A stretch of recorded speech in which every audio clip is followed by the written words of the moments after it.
Oi, eu sou a Aline Dalroy e essa é a primeira temporada do podcast É Verdades. Nessa temporada, o tema que permeia todos os episódios é o ofício da verdade. Aqui, eu converso com profissionais de diversas áreas que têm em comum a árdua busca pela verdade.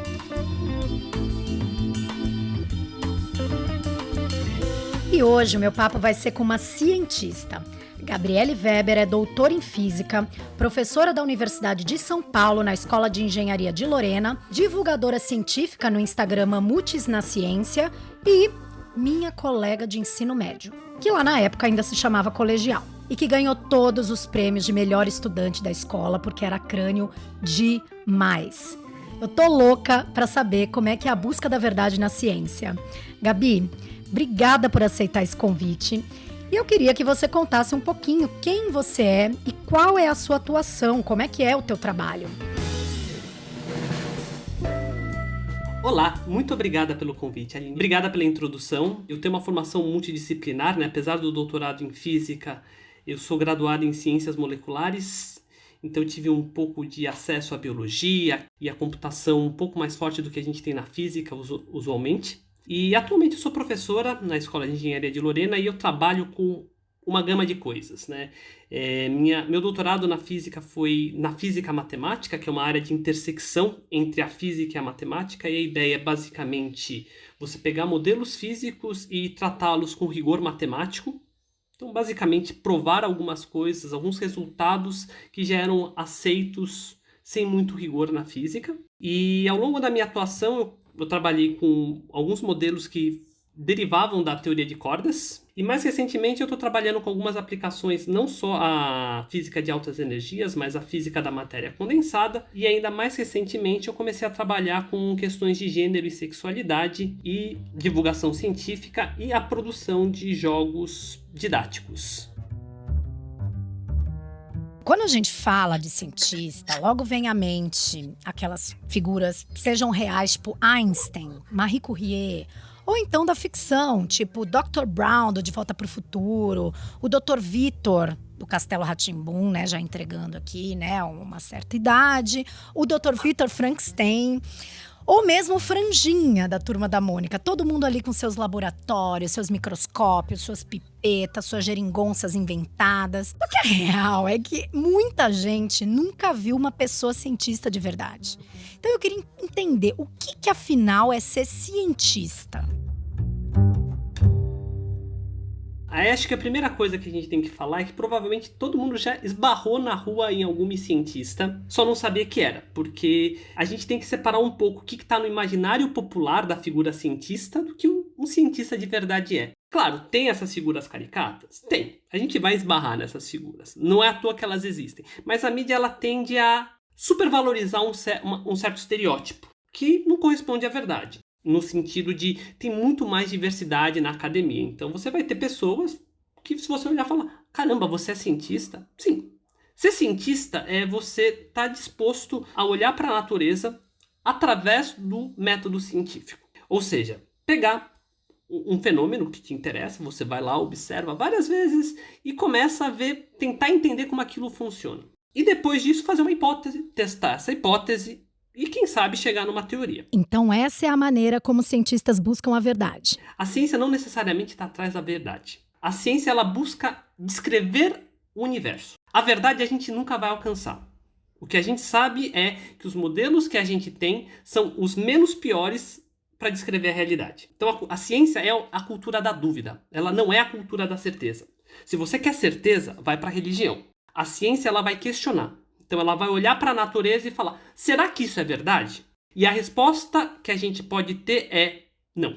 Se a gente não tem um não, a gente fala: olha, isso aqui é o melhor que a gente tem para entender aquele fenômeno por enquanto. Então eu posso até dar um exemplo que é mais próximo da nossa realidade, pelo menos se você pensar na física, né? A gente teve três paradigmas, por exemplo, para mecânica. A mecânica é a parte da física que tenta descrever o movimento. Então, quando você volta lá para a Grécia Antiga, a gente tinha um paradigma que descrevia o movimento baseado nas velocidades. E esse paradigma funcionou muito bem, até que em algum momento as pessoas perceberam que isso aqui não descreve bem a realidade. E aí vieram Galileu e Newton e falaram, olha, esse modelo aqui está suplantado, a gente tem um modelo que descreve melhor, e aí que é o que a gente estuda no colegial, né, para manter a nossa concordância de termos. E ele descreve muito bem várias coisas. Só que quando a gente vai para o mundo microscópico, esse modelo quebra. Ele deixa de funcionar. Eu não posso falar que ele está errado completamente, porque ele funciona muito bem no que a gente chama de domínio de validade dele. Então, se a gente for pensar nas coisas que a gente está olhando no dia a dia, por exemplo, se eu vou tentar acertar uma pessoa com uma bolinha de papel, a mecânica clássica funciona perfeitamente para a gente descrever a trajetória dessa bolinha de papel. Por exemplo, a relatividade geral, ela é formulada no arcabouço da mecânica clássica e funciona muito bem. O problema é, quando a gente sai do domínio de validade e parte de você formular uma teoria e descobrir em que domínio de energia, de distância, de temperatura, de comprimento, aquele modelo funciona. A mecânica clássica, ela funciona muito bem até a escala, um pouco antes da escala atômica. O que é escala atômica? O tamanho das moléculas. Quando a gente vai para essa escala de átomos, moléculas, a mecânica clássica, ela deixa de funcionar. No sentido de que ela vai fazer previsões que não correspondem ao que a gente mede no laboratório. Para isso, a gente vai precisar de uma teoria nova, que foi desenvolvida no começo do século passado, que é a mecânica quântica. E até onde a gente entende, a mecânica quântica é a melhor versão da mecânica que a gente tem. Talvez, e isso a gente espera, como cientistas, quando a gente aumentar o nosso poder de olhar mais para dentro não digo da matéria, mas para comprimentos cada vez menores, a gente espera que a mecânica quântica quebre. Só que a gente precisa que ela quebre para a gente poder fazer modelos melhores. Então existem, como eu estava falando, algumas propostas de modelos, por exemplo, você pensa em teoria de cordas, gravidade quântica de loop, que são modelos para tentar entender o limite da mecânica quântica que a gente ainda não tem acesso experimental. O papo aqui tá elevado, né? Vocês entenderam? Isso que você tá me falando me lembra um pouco de uma coisa que, assim, gente, estudei pra tentar aqui, né, não passar vergonha, tá? Mas enfim, Karl Popper, falei certo? Karl Popper? Eu acho que sim. Um dos principais filósofos da ciência do século XX, dizia que uma teoria só seria mesmo científica quando fosse possível refutar aquela teoria com algum experimento prático. Ou seja, uma coisa só é realmente ciência quando a gente consegue provar que aquela teoria é falsa. Pelo que você está me falando, significa que para ser cientista você tem que estar sempre tentando provar que você está errada em vez de provar que você está certa? Sim, porque a gente só consegue provar que a gente está errada. Esse é o ponto. A gente não consegue provar que a gente está certa. O experimento, na melhor das hipóteses, vai falar que o seu modelo não funciona. Todos os experimentos, eles seguem leis estatísticas. Então a gente nunca vai fazer uma... Por exemplo, eu quero medir alguma propriedade, por exemplo, a energia de algum sistema. Eu vou ter que fazer várias medidas. E nenhuma das medidas vai dar exatamente o mesmo valor. Vão dar sempre flutuações ao redor de uma certa média. E o tamanho dessas flutuações vai te dar o tamanho da precisão desse seu experimento. Quanto menor essa janela de flutuações, mais preciso é o seu experimento, maior é o poder preditivo dele, para você falsear modelos. Quanto menor a sua precisão, mais larga essa sua distribuição, ou seja, mais variam os valores ao redor dessa média e mais coisas cabem dentro daquele resultado. Então, para você poder falsear uma teoria, olhando do contexto do método científico, e aí a gente tem que depois fazer um adendo ao método científico, a gente precisa ter experimentos com uma boa resolução. E essa resolução ela vai virar e falar, olha, a teoria sugere que esse experimento tem que dar o valor A. A gente mede um certo valor B, mas esse valor B que a gente mede, ele tem uma certa incerteza. Então é o B mais ou menos um certo C. Se o A, que a sua teoria prediz, estiver dentro dessa janela do B mais ou menos C, a sua teoria ela não está errada, porque ela consegue descrever dentro dessa janela da precisão do experimento o resultado experimental. Se o resultado da teoria, se seu A estiver bem fora desse B mais ou menos C, aí a gente pode falar, olha, essa teoria está errada, a gente pode jogar lá fora, e aí se jogar fora tem que tomar um pouco de cuidado, porque, por exemplo, quando a gente olha, voltando para o caso da mecânica clássica, quando a gente vai tentar fazer alguma previsão no mundo subatômico com a mecânica clássica, o A da mecânica clássica vai estar bem fora do B mais C. Então, a gente vai saber, olha, mecânica clássica não serve para descrever aqui. Mas, como a gente sabia que ela descrevia muito bem o nosso dia a dia, tipo a bolinha lá que eu falei de arremessar para acertar alguma coisa, a gente não vai jogar essa teoria fora. A gente vai usar essa teoria como, essa teoria ela funciona muito bem até uma certa escala. Dessa escala para cima, ela não funciona. A gente vai ter que encontrar uma teoria que é mais geral e que, no limite em que a mecânica clássica funciona, essa teoria nova ela tem que se reduzir à teoria antiga. Então a gente meio que vai costurando teorias cada vez maiores e onde as teorias elas se interceptam, a gente tem que ter uma concordando com a outra. Entendi. Qual que é o seu método de busca da verdade? Então aí eu tenho que fazer um adendo sobre o método científico antes só. Esse método científico, que é baseado em observação, hipótese, teste experimental e aí refuta ou não a sua hipótese, ele funciona muito bem para ciências exatas e para ciências biológicas. Para ciências humanas, a gente tem que tomar um pouco de cuidado, porque esse método às vezes não é o mais indicado. A gente tem outros métodos tão científicos quanto o chamado método científico que funcionam para ciências humanas. Então a gente tem que tomar um pouco de cuidado que nem sempre um método é o melhor método para aquele contexto. Porque, por exemplo, quando a gente vai olhar para a questão de como a sociedade funciona, a gente não consegue reproduzir experimentos. Se a gente não consegue reproduzir experimentos, o método científico no contexto do Popper não funciona. A gente tem que pensar num outro método para aplicar para aquele tipo de ciência. E aí é que tá. Muitas vezes um cientista, uma cientista quer aplicar o método científico para psicanálise, por exemplo. Para analisar outras coisas. E aí fala que aquilo é uma bobagem. E aí fala que aquilo não presta, que aquilo não é científico. Mas assim, aquilo pode não ser científico e ainda assim ser verdade? Sim. Por exemplo, vamos pensar na história. A história não é científica, mas ela é verdade.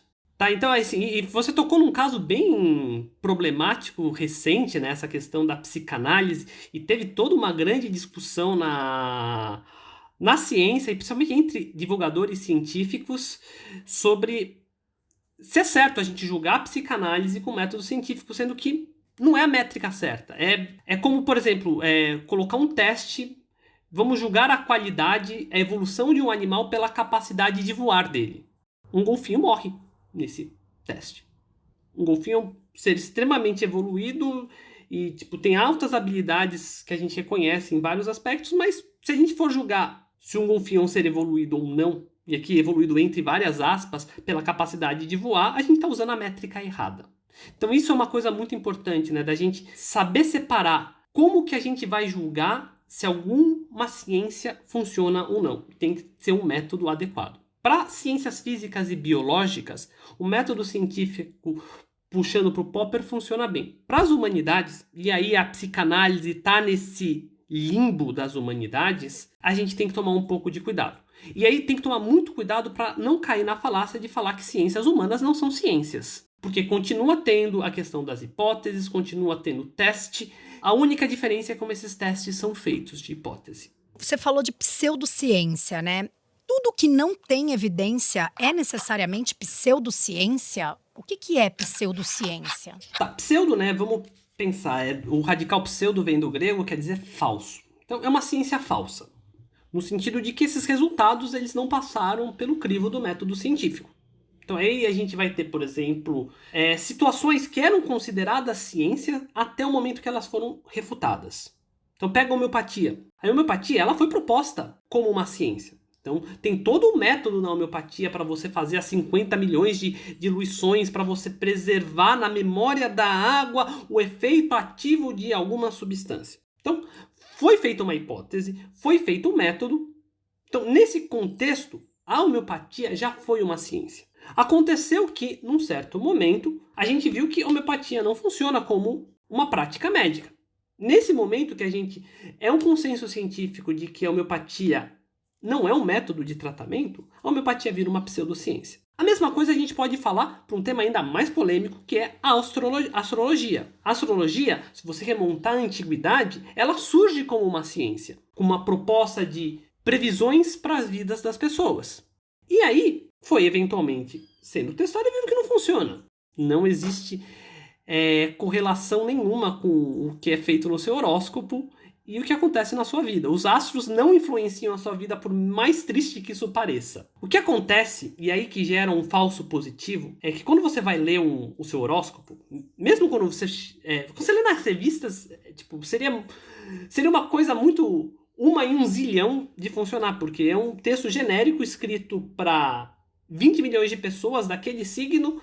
Não teria por que funcionar assim. E o tal do mapa astral, que é feito para a pessoa e cada um tem o seu, praticamente. Aí é uma questão de viés de confirmação. Primeiro, você tem que entender que a astrologia ela fornece um modelo com muitos, muitos parâmetros ajustáveis. Quanto mais parâmetros você tem no modelo, mais coisas esdrúxulas você consegue descrever com esse modelo. Então, você pega lá, fizeram o seu mapa astral. Aí vão tentar descrever as suas características com o mapa astral. Então, você é do signo X. Ah, mas pessoas do signo X têm essa característica, tem essas 3 características. E você tem uma característica que não está no seu signo. Ah, não, mas aí o ascendente explica. Ah, mas aí tem uma outra característica que não está no signo, não está no ascendente. Ah, não, mas a sua lua explica. E aí você vai para cada planeta. Então, você consegue descrever qualquer coisa, só que é uma confirmação a posteriori. Você vai pegar e vai encaixar a sua vida para tá lá. Não é alguma coisa que você vai pegar e você vai fazer uma previsão e testar. Que tem a ver com essa questão do viés de confirmação. Eu acho muito legal a gente falar de viés de confirmação, porque com tanta divulgação científica, com tanta fonte de informação, né? Hoje a gente está na era da informação, com um clique todo mundo tem qualquer informação na palma da mão. Como é que a ciência explica as pessoas que não acreditam em ciência? Que acreditam que a Terra é plana, que vacina não funciona, que existe todo um complô. E eu acho que isso tem muito a ver com a desinformação e com o viés de confirmação. Primeiro ponto a falar, as respostas que a ciência dão pra gente, elas não são fáceis. Elas não são palatáveis e na maioria das vezes não são as coisas que a gente quer ouvir. Então começa aí, né? É uma coisa que vem de encontro com o que a gente quer. Então, por exemplo, a Covid não é tomar um remedinho que vai ficar bom. Tem que se vacinar e tem que tomar todos os cuidados de isolamento social e torcer para dar tudo certo. Porque tem a questão estatística. Você pode estar vacinada, com máscara, num ambiente ventilado e existe uma probabilidade pequena de você se infectar. O que você vai fazer, você vai mitigar, diminuir essa probabilidade. Então, isso não é uma coisa que a pessoa quer ouvir. A pessoa média, ela quer certezas, ela quer as certezas fáceis. E muitas vezes, essas certezas fáceis, elas são dadas pela pseudociência. Então, uma parte difícil da divulgação científica é que a ciência não é sobre crença. Então começa por aí, né? Ciência não é sobre crença. A gente não acredita na ciência. A gente tem fatos que a gente verifica e a gente aceita esses fatos. A gente não acredita na ciência. Porque a ciência pode mudar. Quando você chega para uma pessoa que tem uma crença, ela acredita que aquilo lá é verdade, muitas vezes ela usa aquela verdade para ela para se descrever. Então, quando você vira e fala, olha, isso aqui não é bem assim, muitas vezes isso acontece, por exemplo, com a questão da astrologia. Você está indo de encontro às crenças pessoais, às hipóteses que norteiam a vida daquela pessoa. O pilar de certeza que ela tem, né? Exato. E a ciência vai falar, olha, isso aqui que você montou a sua vida inteira não está certo. Isso te quebra. Isso causa um afastamento da ciência. A ciência nunca é a resposta fácil. A religião, as pseudociências são as respostas fáceis. E é por isso, e eu não estou comparando religião com pseudociência aqui, tá? É que elas operam de maneira semelhante na questão da crença. Diferentemente da ciência, que é a cultura da dúvida. A pseudociência e as religiões são o que eu gosto de falar, que é a cultura da certeza. Então você tem certeza que aquilo e nada vai abalar. E não tem nenhum problema na questão da religião você ter essa cultura da certeza. O problema é que as pseudociências, elas se aproveitam dessa cultura da certeza para usar as pessoas.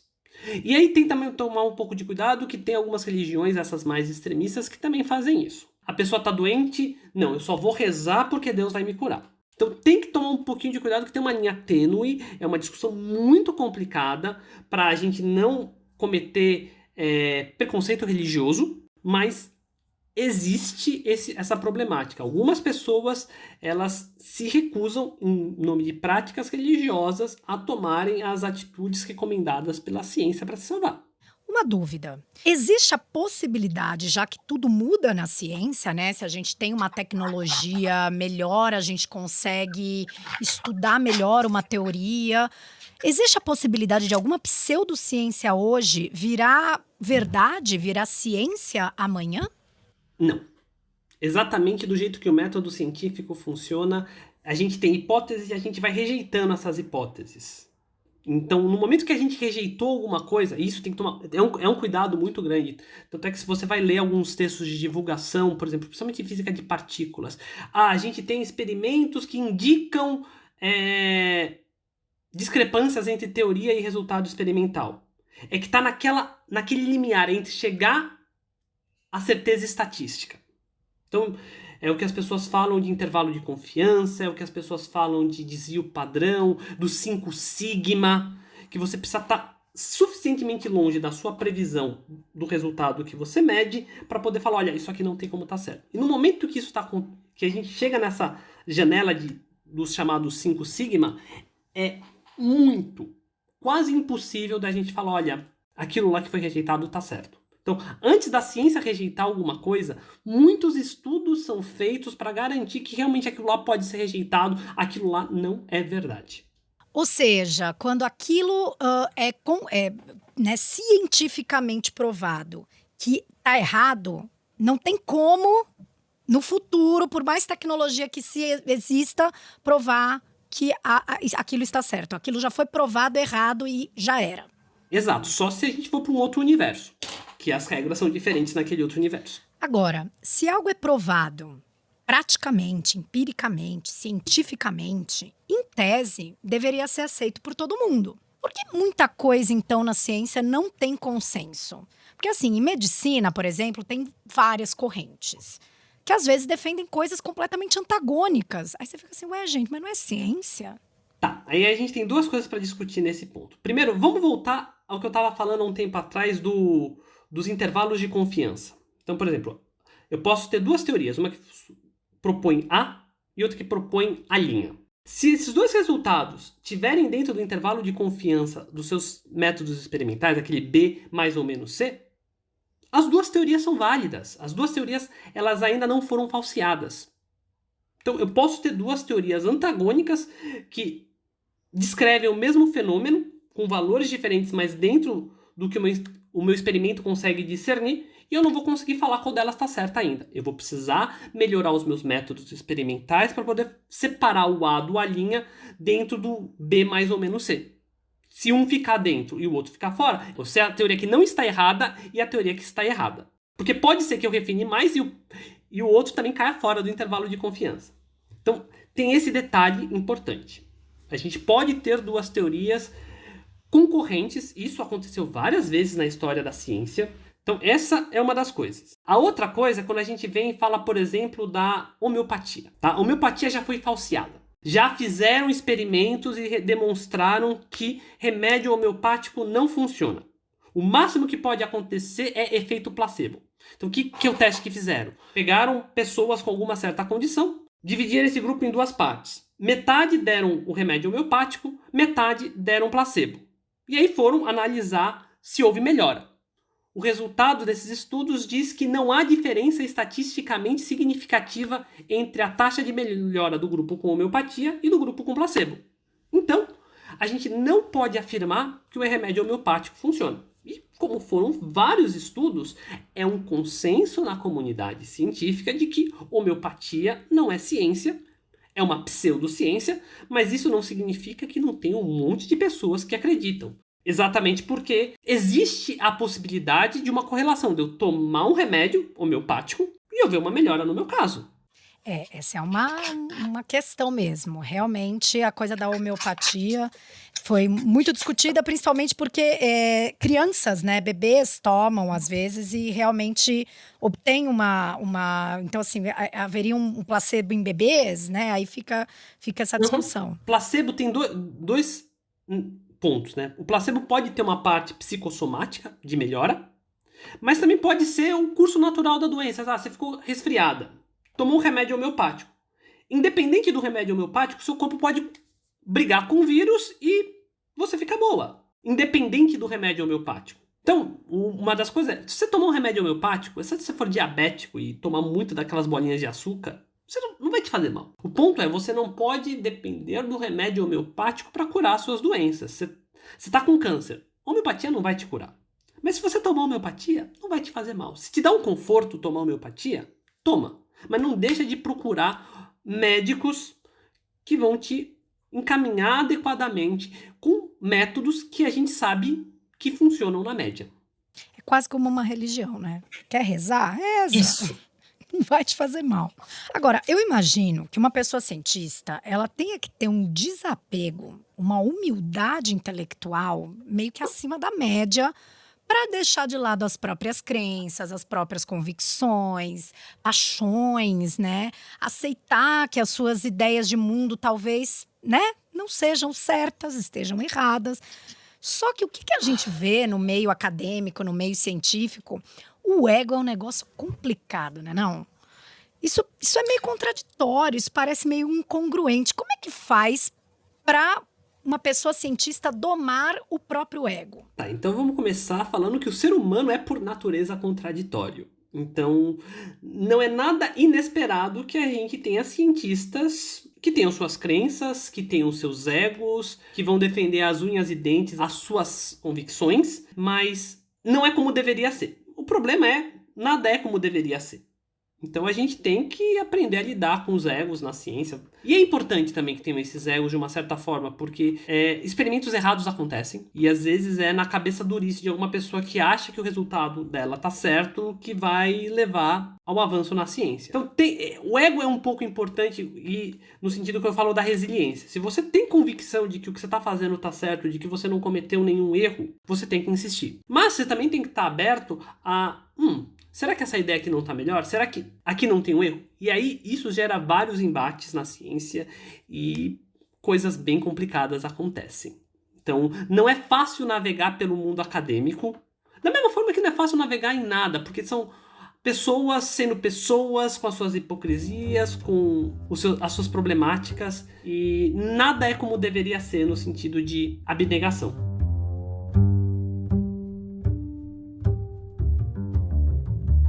Você já descobriu uma verdade que mudou a sua vida? A grande verdade foi descobrir que pessoas trans existiam. Eu devia ter uns 10 anos, então, entre 93 e 94, que eu vi pela primeira vez uma reportagem falando que pessoas trans existiam. E aí foi aquele momento de chavinha, de luzinha abrindo, tipo, bem aqueles momentos eurecas, de um monte de coisa que eu tinha vivido até então fazer sentido. E descobrir quem eu era. E óbvio que veio depois um momento muito ruim, tipo, bem roubar doce da mão de uma criança e descobrir que pessoas trans, ainda hoje, mas sobretudo naquela época, tinham uma expectativa de vida muito ruim, chegar na conclusão de que talvez eu tenha que dar um tempo e esperar eu ser alguém para poder ser eu mesma. Como essa verdade moldou a sua vida, o seu futuro? Ela me colocou a minha vida em um hiato. No sentido de, eu preciso encontrar condições para que eu possa transicionar. Então, eu sabia que na época da escola isso era uma coisa impossível. E assim, eu tô falando isso com uma clareza que eu tenho hoje. Na época era uma coisa bem mais nebulosa, mas existia esse norte. Então, quando eu tava na escola, eu falava, quando eu entrar na faculdade vai dar bom. Eu vou poder ser eu mesmo. Aí eu chego num lugar que é mais transfóbico do que eu tinha imaginado. Falando, talvez na pós-graduação. Vamos seguindo, né? Pelo menos seguindo a curiosidade tá dando no certo. Aí na pós-graduação eu vi que não ia dar certo, mas na pós-graduação eu tive certeza do momento que eu ia poder fazer isso. No momento que eu tivesse uma carreira estabelecida, entendendo como é que funciona a carreira científica no Brasil. Você, em geral, é professor concursado, tem uma certa estabilidade, começaram a sair algumas leis protetivas de diversidade. Então, beleza, vou esperar eu passar num concurso, ter uma posição estável, e aí a gente vê no que dá. E aí foi o que aconteceu. Eventualmente eu passei no concurso, esperei passar o probatório, e aí, por sorte, eu consegui aguentar até esse momento. E aí, calhou de, nesse finalzinho do meu probatório, chegar a uma situação bem sustentável. Eventualmente eu tive uma tentativa de suicídio. E falei, é agora ou nunca. Ou vai ou racha. E por sorte deu certo. Mas foi uma coisa bem de longo prazo, um mergulho num mundo bem escuro e complicado. A jornada no escuro foi até o momento da transição. No momento da transição foi um salto de fé. Realmente eu pulei num abismo e a certeza, o que me deu um pouco de segurança é tipo... Bom, aqui eu preciso pausar a entrevista para fazer um alerta a você, ouvinte. A partir de agora, a Gabi Weber vai falar sobre suicídio. Se esse conteúdo for desconfortável para você, te lembrar algo da sua vida, talvez seja melhor pausar a reprodução desse episódio. Também é muito importante buscar um especialista no assunto para falar sobre esse seu desconforto, caso você ainda não tenha buscado ajuda. Vamos lá? Vou dar um tempinho para que você possa pausar e quem quiser continuar, vamos nessa. Tem algumas coisas que ficam muito mais simples depois que você encara a morte de frente. As coisas ficam bem mais tipo, ou isso ou aquilo. E depois dessa minha tentativa de suicídio, eu percebi que a vida não valia nada se eu não fosse feliz, se eu não seguisse a minha essência. Por sorte, deu tudo certo, a minha transição transcorreu de uma maneira muito mais fácil do que eu tinha imaginado. Óbvio que isso tem a ver com o contexto socioeconômico que eu estava me situando. Eu já era uma professora concursada na Universidade de São Paulo, eu já tinha uma estrutura familiar, pelo menos a minha companheira, muito próxima e muito aberta à questão LGBT. Então eu tive um suporte que permitiu que eu florescesse. E faz quanto tempo que você transicionou? Assim, publicamente fez 5 anos. Em janeiro, dia 29 de janeiro, curiosamente, foi o dia que eu saí do armário. E eu nem sabia que era o dia da visibilidade trans. A notícia de que o processo burocrático tinha transcorrido tranquilamente foi dada no dia 29 de janeiro. E eu falei, a primeira coisa que eu vou fazer um post falando, olha, cheguei. Que coincidência mais feliz! Muito significativo mesmo, muito legal. Ah, Gabi, estamos chegando ao fim do nosso papo, mas antes você vai participar de um quadro que se chama Verdade na Sua Cara.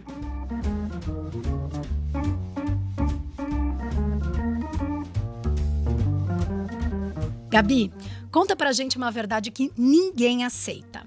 Olha, uma coisa que eu sei que é verdade, pelo menos na minha experiência pessoal, e que há muitas controvérsias, as pessoas são muito antagônicas a essa verdade, é que dá para misturar ciências humanas com ciências exatas. Então, essas barreiras disciplinares que a gente começa a aprender desde da escola, de que essas coisas são imissíveis, elas não existem. Dá para fazer, ideias novas surgem desses encontros improváveis e talvez até proibidos num contexto científico, mas essa proibição ela é simplesmente de fachada, ela não deveria existir. Então essa é uma das verdades que eu descobri recentemente, que é muito legal.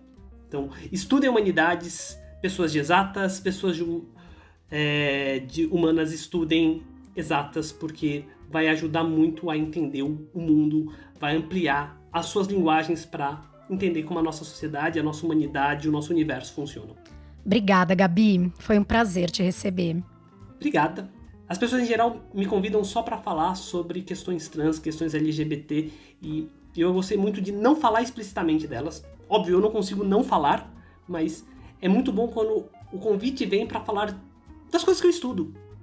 Então isso é um ponto muito forte do seu trabalho e que eu queria ver muito mais pessoas, divulgadores científicos, podcasts, lidando com pessoas de grupos minoritários dessa maneira. É muito sufocante você ser unicamente definida pela sua identidade.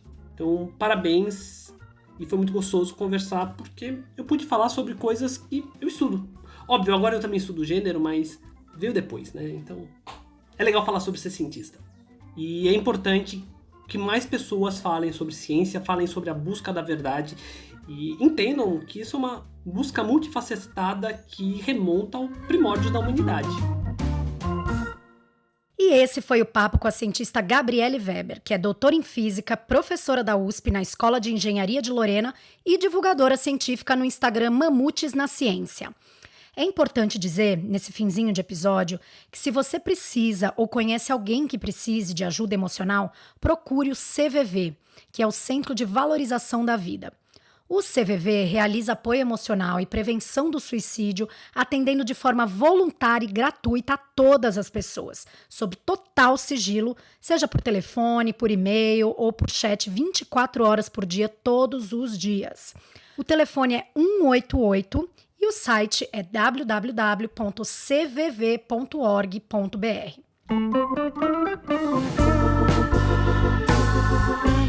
Esse episódio do podcast É Verdades contou com o apoio técnico de gravação da ESPM, a Escola Superior de Propaganda e Marketing, com captação do operador de áudio Marcelo Bonora. A direção criativa, a produção executiva, a produção de conteúdo, as entrevistas e a checagem das informações foram todas feitas por mim, assim como o roteiro do episódio. Já a edição é de Vitor Rocha. O podcast É Verdades tem episódios inéditos toda semana na Rádio Mega Brasil Online e nos aplicativos de áudio. E se você quer encontrar mais verdades escondidas e curiosidades bem apuradas, segue a gente no perfil @Projeto É Verdades, tanto no Instagram quanto no TikTok. E se você tem uma verdade que mudou a sua vida, conta pra mim no e-mail pauta@everdades.com.br. Eu te espero no próximo episódio. Um beijo e até lá!